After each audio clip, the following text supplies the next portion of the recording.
여러분 안녕하십니까?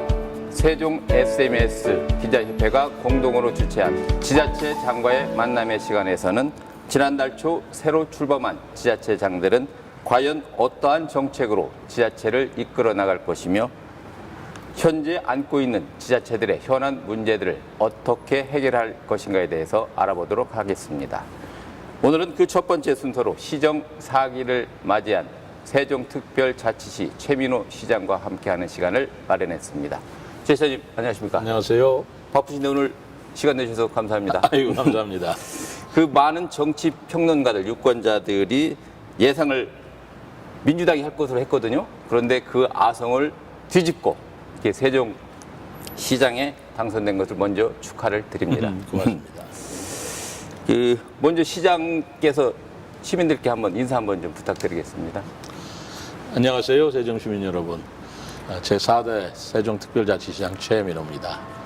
제가 취임한 지 이제 한 달 반이 지나 2달이 접어드는 것 같습니다. 아직도 새로운 세종시의 구상에 좀 바쁘긴 합니다만 우리 시민 여러분의 적극적인 협조와 그리고 이해 속에서 무난하게 세종시장을 이끌어가고 있습니다. 제가 애초에 약속했던 새로 변화된 미래 전략 수도 세종을 위해서 혼신을 다해서 노력할 것을 다시 한번 다짐드리면서 오늘 이 TV에서 시민 여러분께 다시 한번 인사드립니다. 반갑습니다. 아이고 말씀도 잘하십니다. 아이고 무슨 그 세종시가 이제 출범한 지 벌써 10년이 됐습니다. 그렇습니다. 예. 10년이면 그 강산도 변한다 하는 옛말이 있지 않습니까? 그렇다면 이제부터는 그 새로운 정책, 새로운 대안들을 마련해야 될 시기가 아닌가 이렇게 생각하거든요. 시장께서는 그 세종시에 앞으로 새롭게 펼쳐나갈 현안이나 이런 것들이 있다면 어떤 것들이 있는지 좀 요약해서 좀 말씀 좀 해주시겠습니까? 뭐 여러 가지 현안이 있겠습니다만은 우선 세종시가 그간 10년 동안은 행정수도 완성이라는 목표를 향해서 달려온 시기였다고 생각합니다. 그러나 10년이 지난 만큼 앞으로는 행정수도 완성을 뛰어넘어서 미래 전략의 중심 도시로서의 진짜 수도 기능을 하는 도시로 탈바꿈해야 된다, 진화해야 된다라고 생각하고 있습니다. 그래서 미래 전략 수도로서의 세종시를 우리가 굳건하게 자리 잡게 하기 위해서는 우선 자족 기능이 확충이 돼야 되고 그리고 교육 문제에 있어서나 또 행정 재정적 문제에 있어서도 다른 자치단체와 다른 그런 특례가 부여되는 그런 도시로서 미래를 구상하는 그런 세종시로서 우리가 발전시켜 나갈 그런 구상을 지금 가지고 있습니다. 예. 그 최근 윤석열 정부가 출범을 하면서 그 120대 국정 과제를 발표하지 않았습니까? 네. 예. 그 120대 국정 과제 중에서 특정 지역을 과제 목표로 제시한 곳이 유일하게 세종시였습니다. 맞습니다. 예. 그 점에 대해서 어떻게 생각하고 어떤 의미를 두고 있는지 좀 부탁드립니다. 그때 그 발표를 보고 저는 굉장히 가슴이 좀 설레었어요. 그러셨겠죠. 예. 그리고 굉장히 기뻤습니다. 예. 왜냐하면 그 윤석열 정부에서 120대 국정과제를 발표하면서 세종이라는 지역 명시를 했고요. 더더구나 행정수도라는 말을 공식적으로 사용을 했죠. 예. 그리고 대통령 집무실을 설치하겠다. 예. 그리고 국회 분원입니다마는 네네. 이전하겠다. 예. 그리고 세종시를 균형발전과 거점도시로서 균형발전의 거점도시로서 육성하겠다. 예. 또 행정적, 재정적, 특히 경찰권과 같은 새로운 특례를 부여하고 국가의 스마트 도시로서 육성하겠다라는 아주 세종 시민들이 들으신다면 굉장히 그 가슴이 설레죠. 예. 그리고 즐거운 희망을 볼 수 있는 그런 과제여서 저 또한 굉장히 기쁨과 동시에 새롭게 기대를 가지고 있습니다. 예. 그 금방 말씀하셨듯이 그 대통령 집무실을 세종시에 설치하는 계획이 잡혀 있지 않습니까? 네네. 많은 시민들이 말씀하셨듯이 좀 네. 가슴도 설레고 네. 좀 뿌듯함 느끼시고 그럴 텐데 그 청와대와 그 발을 맞춰서 어떤 거기에 좀 같이 뭐 추진하는 그러한 계획들이 있으신가요? 지금 윤석열 정부에서는 네. 2027년경에 대통령 집무실을 여기에 설치하는 것으로 예. 이렇게 공식적으로 발표를 했습니다. 그렇죠. 예. 또 그 시기에 맞추어서 국회 분원도 이전하겠다. 네. 근데 이렇게 되면 더더구나 국회 분원 이전에 그 이전 부지가 지금 여의도의 국회 우리 부지보다 예, 예. 거의 2배에 가깝게 넓은 부지예요. 예, 예. 그렇다면 오히려 이 국회 분원이라고 하지만 네네. 우리 그 대한민국의 상징인 국회가 세종시에 또 정체성을 나타내는 그런 건물이 들어설 수 있을 거고요. 아유, 그럼요. 예. 더더구나 대통령 집무실이 지금 청와대가 네네. 없어지고 예. 지금 용산 대통령 집무실을 사용하고 있지 않습니까? 그렇죠. 예, 예. 그런 국방부 건물이었는데 네네. 새롭게 청와대 집무실을 여기서 건설이 된다면 예, 예. 또 하나의 또 우리 도시의 중요한 그런 시설로서 자리 잡게 되겠죠. 예, 예. 우리 시민들의 기대가 큽니다. 예. 한마디로 그 명실상부 말만이 아니라 정말 그 행정 특별 도시가 되는 거겠죠. 그렇습니다. 예, 예. 그리고 좀 뭐 좋은 일이 있었던 것으로 알고 있습니다. 그 뭐 출범 초기에 매니페스토 약속 대상 뭐 수상이라는 그 호재가 있었던 것으로 네. 알고 있거든요. 네. 매니페스토 약속 대상 굉장히 어렵습니다. 좀 아이고, 복잡하고. 그 자치단체장들이 굉장히 부담스러워하는. 아, 그런 겁니까? 좀 설명 좀 그럼 부탁드리겠습니다. 그 매니페스토라고 하는 것은 이제 자치단체장들이 네네. 공약을 걸지 않습니까? 예. 선거 전에. 예. 그 공약을 걸고 그 공약대로 얼마나 이행하고 있는가. 예. 그것을 점검하고 평가하는 그런 평가예요. 예. 근데 이번에 매니페스토 그 약속 대상에서 예. 제가 지방선거 부분에 선거 공보 분야 아. 그래서 최우수상을 받았습니다. 아이고, 축하드립니다. 그 내용은 좀 쑥스럽긴 합니다만 네네. 우선 지방선거로서의 공약 내용이 굉장히 짜임새가 있다. 예. 그리고 그 내용도 상당히 그 설득력이 있고 신뢰성이 있다. 그리고 그거를 시민들한테 잘 설명을 했다. 아. 뭐 그런 내용으로 아마 전국 자치단체 중에서 제가 제일 잘했다고 그렇게 평가를 받은 것 같습니다. 예. 예. 감사하게 생각하고 예. 그 공약, 공식적인 약속인데 네. 그게 늘 빌공짜 공약이 되는데 네. 그것이 정말로 공식적인 약속이 되는가 안 되는가를 유심히 지켜보겠다. 네. 이제 뭐 그런 얘기겠죠? 아 이거 부담스럽습니다. 예, 예. 다시 한번 축하드리고요. 감사합니다. 예. 근데 이제 또 세종시가 안고 있는 좀 문제도 없지 않아 있습니다. 네. 그 지난해 그 문재인 정부 때 부동산 가격이 워낙 상승하다 보니까 그 대도시들을 그 부동산 규제 지역으로 지정을 했지 않습니까? 그런데 이제 또 최근 들어서 떨어지니까 거의 그때 당시 규제 지역으로 했던 곳을 다 해제를 했습니다. 네. 그런데 유일하게 세종시만 규제가 안 된 것으로 알고 있거든요. 네. 주민들이라든가 시민들 그 불만도 좀 있고 불안도 좀 있을 것 같은데 뭐 거기에 대한 어떤 대책 같은 걸 좀 가지고 계신가 싶네요. 뭐 우리 시민들께서 그런 뭐 불편함 내지는 불만을 가지고 계시는 건 저는 당연한 거라고 생각합니다. 예. 왜냐하면요, 세종시가 한때 굉장히 집값이 상승했던 건 사실이지만 그렇죠. 지금 현재 50여 주 이상 계속 하락하고 있어요. 예. 그래서 과거 2020년도에 상승한 분만큼 이제는 완전히 원상 회복됐고 그 이하로 지금 하락될 걱정들을 하고 있는 그런 상황입니다. 그렇죠. 예. 그런데도 아직까지도 투기 과열 지역이다, 투기 지역이다 해서 규제로 묶어놔 버리니까 이 거래가 활발하지를 못합니다. 그렇죠.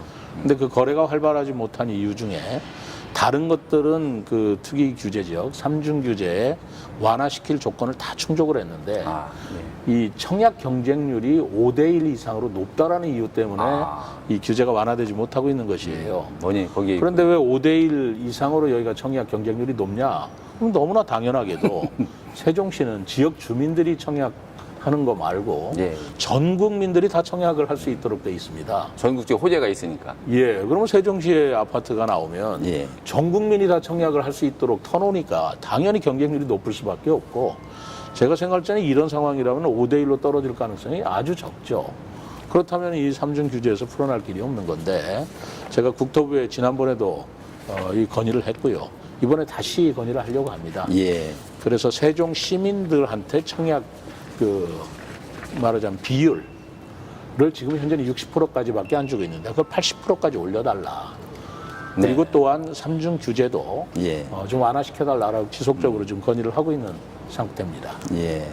얼마 전 뉴스를 보니까 뭐 하여튼 그 세종시의 그 공실률 네. 전국 1위로 지금 나왔거든요. 네, 네. 뭐 거기에 대한 좀 뭐 대책도 좀 있어야 주민들이 좀 안심할 것 같은데. 네, 네. 제가 어제 8월 9일이죠. 이 부분에 대해서 발표를 했습니다. 네. 상가 공실 문제가 굉장히 심각하고요. 예. 어제 8월 10일 제가 이 상가 공실 해소 대책에 대해서 발표를 했습니다. 왜냐하면 지금 말씀하신 대로 이 상가 공실이 전국 평균의 약 1.5배로 높습니다. 네. 그러다 보니까 우리 경제 활성화에도 지장이 많고요. 우리 소상공인들은 굉장히 어려움을 겪고 있죠. 그래서 이 상가 공실을 좀 해소하는 그런 대책으로 네. 우선 세종시는 이 상가에 허용하는 업종이 그동안 규제를 많이 했었습니다. 아, 예. 그래서 이번에 그 기존의 상권하고 부딪히지 않는 범위 내에서는 상가 공실의 업종 허용을 대폭적으로 제가 완화를 시켰습니다. 예. 그럼으로써 이게 BRT 상가라든가 예. 수변 상가에서는 이제까지는 업종이 들어오지 못했던 그런 상가들도 예. 그런 업종들도 입주할 수 있도록 풀었고요. 네네. 그리고 또한 그 아파트 상가가 사실은 장사가 좀 잘 되지 않겠습니까? 그러죠. 그 아파트 상가를 좀 규모를 축소해서 예. 기존 상권에 있는 상가가 좀 경기가 좀 활성화될 수 있도록 네네. 그런 규제도 그거는 좀 규제를 강화시켰고 예. 뭐 이런 여러 가지 조치를 했고 네. 더더구나 우리 세종시 청사가 와 보시면 좋겠지만 네. 세종시가 점점 커지는 바람에 네네. 지금 청사가 상당히 부족합니다. 예. 그래서 그동안에 그 세종시 청사 별관을 신축하는 그런 계획을 쭉 추진해 왔는데 예. 그러다 보면은 이제 상가 공실 문제가 또 어려워질 수가 있죠. 그렇지. 그래서 당분간은 이 세종시 청사의 불편함도 있고 우리 공무원들 좀 어려움이 있지만은 상가 공실을 차라리 우리가 임차에 쓰더라도 네. 별관 신청을 추후 좀 적절한 시기까지는 연기를 하자. 예. 그리고 거기에 따른 예산을 좀 절감하는 예산으로 네네. 우리 경제 활성화에 활용을 하자라는 발표를 8월 10일 날 했습니다. 그러셨군요. 예. 어쨌든 그 세종시가 이제 명실상부 행정특별자치시로 이제 발돋움하면서 뭐 외부에서 많이 지금 뭐 찾아오는 분들도 많이 계시고 그러다 보니까 어떤 도로의 한계성 때문에 정말로 주변에 많은 도로들이 생기고는 있습니다. 네. 그런데도 아직도 그 접근성이 좀 사실 대전에서 여기 오는 것도 상당히 가까우면서도 먼 배가 세종이라고 저는 느끼거든요. 그러셨죠. 예, 그래서 그런 뭐 어떤 좀 대책 좀 가지고 계신가 싶네요. 일단 도로 자체가 좀 좁게 설계되어 있는 것은 뭐 솔직한 사실입니다. 예.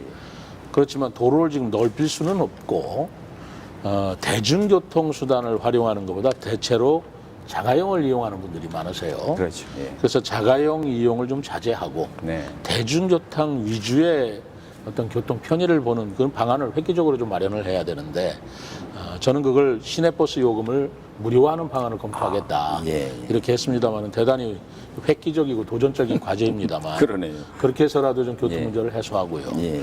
두 번째는 철도를 건설해야 된다. 그렇죠. 예. 그래서 충청권 광역철도라 해서 네. 대전에서 세종, 조치원 그리고 오송을 거쳐 청주공항까지 이르는 그 제4차 국가철도망 계획이 국가계획으로 확정은 됐습니다만 조속하게 착공이 될 수 있도록 좀 촉구를 하고 있고 그거는 충청권 4개 시도지사가 함께 협업을 하고 있습니다.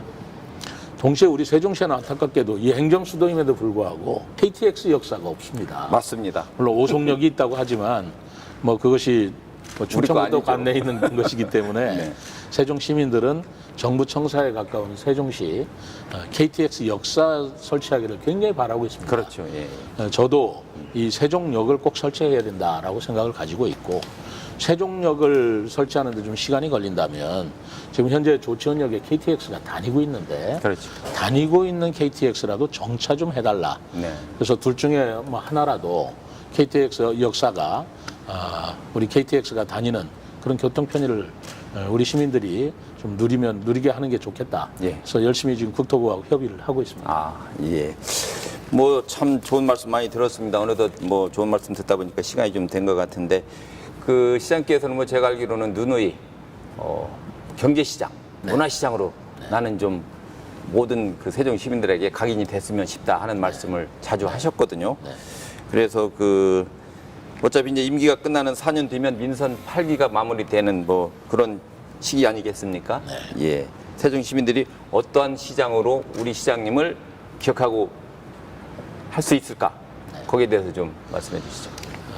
저는 그 제4대 세종시장의 그 모토라고 그럴까요? 슬로건의 하나로 풍요로운 삶, 품격 있는 세종이라는 구호를 만들었어요.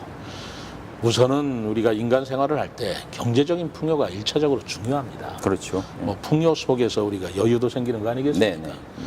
지금 우리나라가 예전에 정말 빈곤 최빈국에서 지금 뭐 세계 제10대 경제 대국까지 발전을 했는데 그렇죠. 예.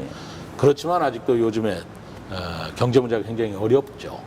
그래서 일단 경제를 좀 풍요롭게 하는 게 중요하다라고 생각을 했고요. 경제적으로 좀 풍요로워졌을 때 우리 인간이 추구해야 될 것은 저는 품격이라고 생각을 하고 있습니다. 정신적인 여유도 있고요. 네. 교양, 매너, 지성 이런 것들을 갖춘 그런 시민들, 그것이 정말 세종시가 행정수도로서의 시민의 모습이 아닌가 생각을 하는데, 그러한 시민들의 품격을 갖추게 하기 위해서 문화예술이 굉장히 필수적이라고 생각을 하고 그렇죠. 있습니다. 예. 그래서 경제로 시작을 해서 풍요로운 삶을 누리게 하는데 저의 역량을 기울이지만, 종국에서는 품격 있는 인간의 삶, 네. 품격 있는 시민의 삶을 추구했던 그런 시장으로 기억되고 싶다는 말씀이었습니다. 그렇죠. 이제 세종시가 뭐 참 겉으로는 굉장히 발전을 많이 합니다. 그런데 이제 거기에 뒷받침할 수 있는 문화, 그죠? 이제 그런 것들이 함께 어우러지는 그런 시를 만드시겠다, 그런 말씀이시죠? 그렇습니다. 예, 예. 어쨌든 뭐 많은 시간 감사드리고 끝으로 뭐 이제 끝이니까 한번 좀 클로징 멘트 네. 해주시죠. 우리 세종 시민 여러분들께서는 그 제4기 시정을 맞이해서 새로운 무슨 국정과제에도 표현이 되어 있습니다만은 새로운 세종의 모습을 향해 큰 그림을 그리고 있는 새로운 시장의 모습을 좀 기대해 보실 것이라고 생각합니다. 뭐 경제, 문화 이런 것도 중요하지만 행정 수도를 넘어서서 미래 전략적인 기능을 하는 수도로서 특히 미래는 젊은이들의 세계 아니겠습니까? 그렇죠. 이 세종시에 가장 많이 살고 있는 청년 젊은이들이 바로 세종시에서 새로운 삶의 미래를 꿈꾸는 그런 삶을 살 수 있도록 제가 최선을 노력을 다하겠습니다. 저의 또 하나의 구호가 창조와 도전의 미래 전략 수도 세종이 하나 있고요. 그 다음에 풍요로운 삶, 품격 있는 세종이 두 번째고요.